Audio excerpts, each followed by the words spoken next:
በክርስትና ሃይማኖት ትልቁ ከባድ ነገር ምንድነው? ብቻን መቆም። የሚያሸልምስ ምንድነው? ብቻን መቆም። ሰዎች ድግስ ተዘጋጁ፣ ሴርሞኒ ሁሉ ሰው ሲደነቅን ይሄ ነገር ሰዎች ይስቁብኝ እኔ አንገቴን አስመትቼ ልውጣ የሚያሳይ ነገር ይመጣል። ይሄ ብቻን መቆም ነው።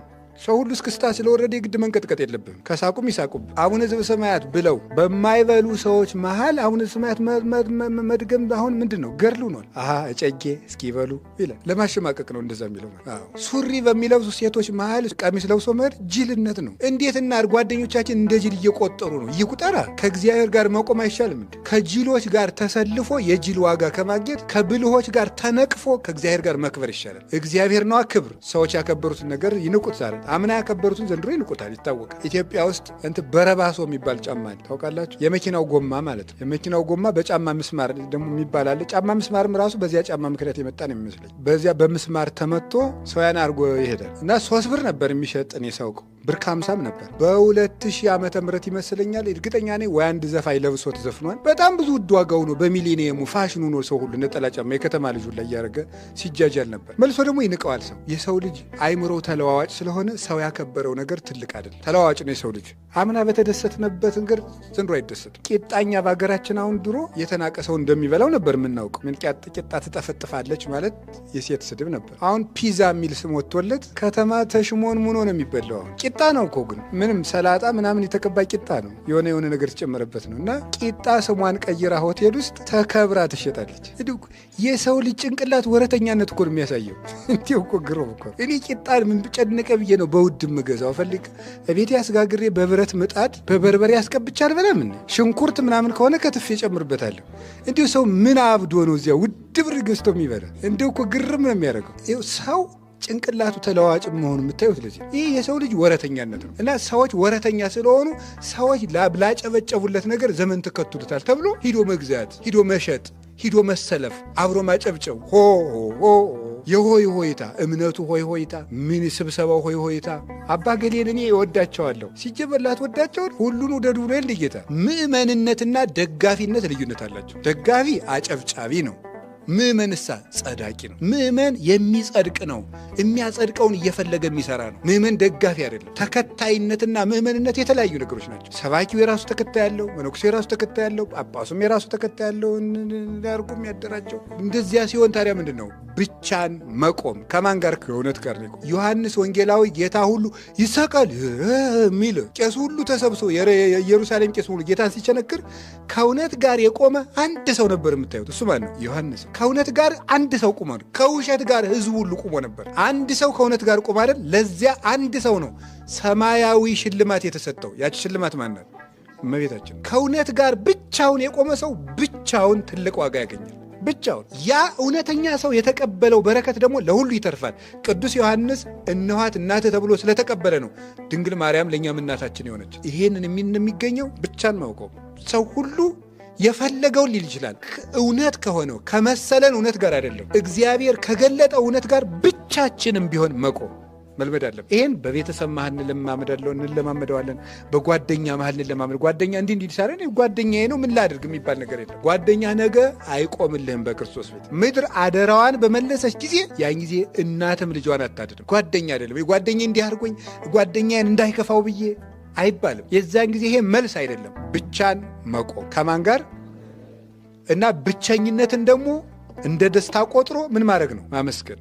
ኤርምያስ ስለ እግዚአብሔር መልካምነት የሚያስተምረን ይሄ ነው። ብቻውን ሆኖ ዘመድ የለም። እንዲያው ሰው እንኳን መጥቶ ቢደበድበው የሚጮህበት ዳኛም የለም። ቤተ መቅደስ ዶ እንኳን እንዳይጸልይ ቤተ መቅደስም የለም። የሚጠጋበት ጎጆ የለም። የሀገሩን ቤት በሙሉ ባቢሎናውያን አቃጥለውት ነው። ብቻውን ማለት ምንም ማንም ሳይኖረው ማለት ምንም የለውም ሀብት፣ ማንም የለውም ሰው። ብቻውን ቆሞ እግዚአብሔር ይመስገን ባይኖረንም ምንም ዘርም ባያፈራ በለስም ባታፈራ በጎችም አንበላም ቢሉ በጎቹም አንበላም አሉ ያለውን እምተበልኦ ብለው ሊቃውንቱ አቅንተውታል። በጎችም አንበላም አሉ። በጎችም ቢጠፉ ከብቶችም ቢጠፉ በለስም ባታፈራ ዘይትም ቅባቷን ባትሰጥ ግን እግዚአብሔር ስላለን በሉ እግዚአብሔር ይመስገን በሉ። ቅዱስ ጳውሎስ እናንተ የፊልጵስዩስ ሰዎች ባለፈው ታስሬ ሳለ ገንዘብ አዋታችሁ ስለላካችሁልኝ ደግ አደረጋችሁ፣ በመከራዬም ተሳትፋችኋል አለና ምን አለ መሰላችሁ? ነገር ግን እንደዚህ ስላችሁ ጊዜ እንዳትታበዩ ያለኝ እንደሚበቃኝ አውቃለሁና። ሊቃውንቱ ትርጓሜያቸው ላይ ጳውሎስ ምን አለውና እንዲህ የሚል ሃይማኖቱ ጳውሎስ ያለኝ ይበቃኛል የሚል ምን ኖሮት ነው? ሃይማኖቱ አለው፣ እግዚአብሔር አለው።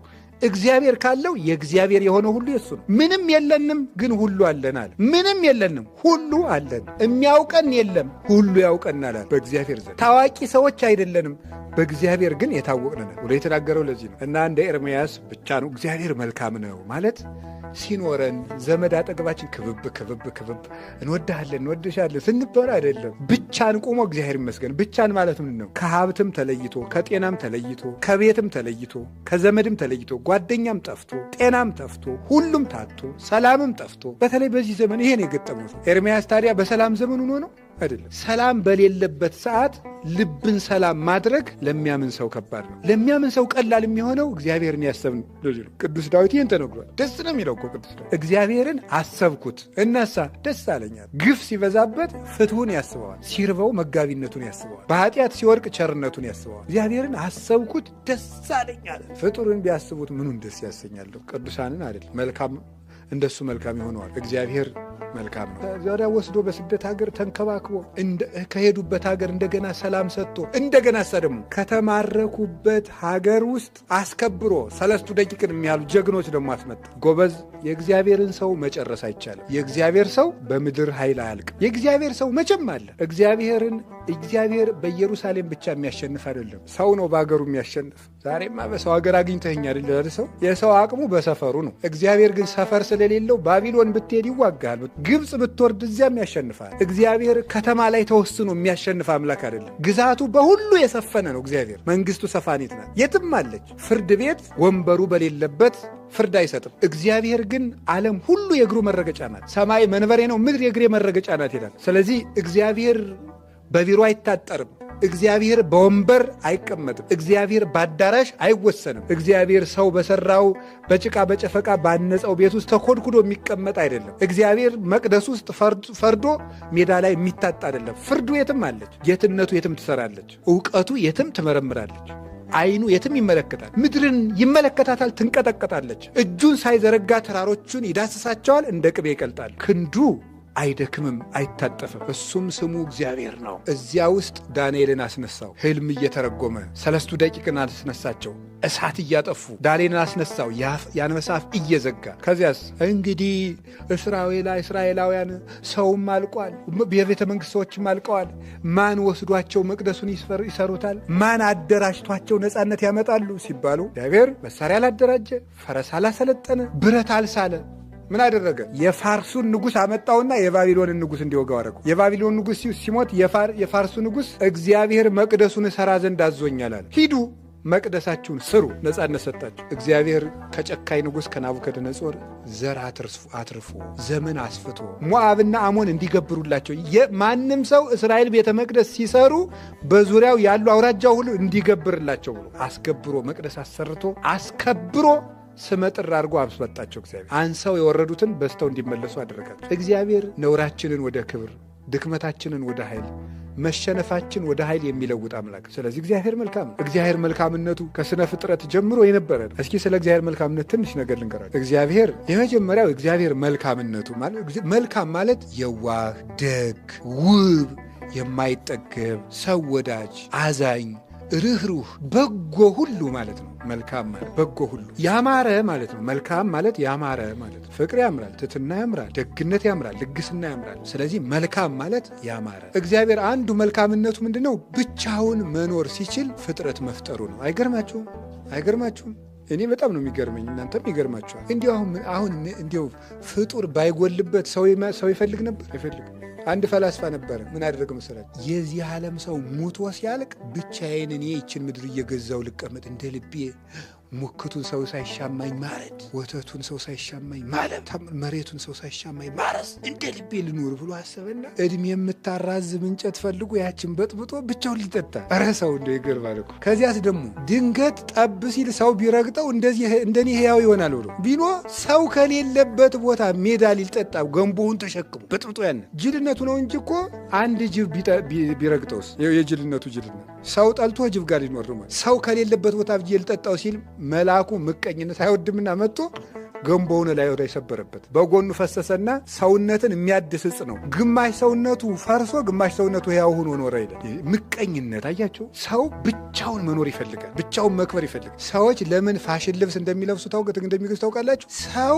የሌለውን ነገር እኮ ማድረግ ስለሚፈልጉ ነው፣ ብቻቸውን መሆን ስለሚፈልጉ። እንዲሁ እኮ ይገርማል። ሰው ያላረገውን ነገር እነሱ ብቻ አይን ማረፊያ ሊሆኑ፣ እንዲሁ እኮ ይገርማል። ከመጃጃሉ የተነሳ ልብሱን ሁሉ ገዝቶ ቢያልቁበት ቆይ እስኪ ለምን ቀድጄ ለብሼ እኔ ከሰው አልለይም ብሎ ቀደድ ያለ ሱሪ መልበስ ጀመረ። ሰው መለየት ስለሚፈልግ ማለት ብቻውን መታየት ብቻውን መክበር ስለሚፈልግ። እግዚአብሔር ግን ይኸውላችሁ ሰው ሲጀመር ያለ ሰው መኖር አይችልም፣ ጥገኛ ነው። የሰው ልጅ ለብቸኝነት የተፈጠረ አይደለም፣ በማህበር ነው የሚያምርበት፣ ሰው ያስፈልገዋል። እግዚአብሔር ግን መልካምነቱ ይኸውላችሁ አሁን እኛ ሰው ብንፈልግ ሰው ስለሚያስፈልገን ነው አይደለም? ነው ሰው ያስፈልገን። ለምሳሌ በጣም ድንቅ እንዲው ቆይ ተውት ዘመድ ምናምን ይቅር፣ በጣም ድንቅ ልብስ እኮ ለመልበስ ድንቁን ልብስ የሚያይ አይን ያስፈልጋል። የሚያይ ሰው ከሌለ ምን ያደርጋል? አፍንጫ ሳይኖር ሽቱ ብትቀባ ምን ያደርግላል? ምንም የለም። እስቲ ቦግ እያሉ ሰው ባይኖር ምን ያደርግ? ጦጣው አያደንቅ? ሰው ለመደነቅም እኮ ሰው ያስፈልግ እንዲያደንቅ ማለት። እስቲ ጥሩ ደራሲ ሁኑና እንደዚህ ብሎ እያልክች ለዛፎች አንብብላቸው። ምንም የሚሰባ ጆሮ ስላለ ነው ጥሩ ተናጋሪ መሆን የሚቻለው። ስለዚህ ያለ ሰው ምንም መሆን አይቻልም። ሰው ለእኛ ያስፈልገናል እና ሰውን ቢወድ አያስደንቅም። ለሰው አስፈላጊው ስለሆነ ለወፍ ላባው ለሰይፍ ሰገባው ለሰው ነው ልብሱ ይላል አባ ወግሪስ ሲናገር። ለወፍ ላባው ነው ልብሱ፣ ለሰይፍ ሰገባው ነው፣ ለሰው ግን ልብሱ ሰው ነው። መከበር ይቻላል። አሁን የዓመት በዓል መርጌቶቹ ሻሻቸውን ጠብጥበው ካባቸውን አድርገው መነሳነሳቸውን ይዘው ሲሉ ካባው ለማን ነው የሚለበሰው? የሚያይ የምመን አይን ስላለ። ባይኖር ምን ይላል? በጥንግ ድርብ ብትደርብ ምን ያደርግልህ? ምንም ለወንጌል ክብር ቢሆንም የሚያይ ከሌለ መታየት የለም፣ የሚሰማ ከሌለ መናገር የለም፣ የሚያሸት ከሌለ መዓዛ የለም። ሁሉም ሰው ስላለ የሚደረግ ሰውን ቢወደው ያስፈልገዋል። እግዚአብሔር ግን ችግኝ እንተክላለን። ለምን? መሬቱን እንዲጠብቁን፣ ኦክስጅናቸው ስለሚጠቅመን፣ አፈር እንዳይሸረሸር ስለሚጠቅሙ፣ መድኃኒት ስለሚቀመምባቸው። እግዚአብሔር ችግኝ ሲተክል ግን ምን ሊያደርግልን?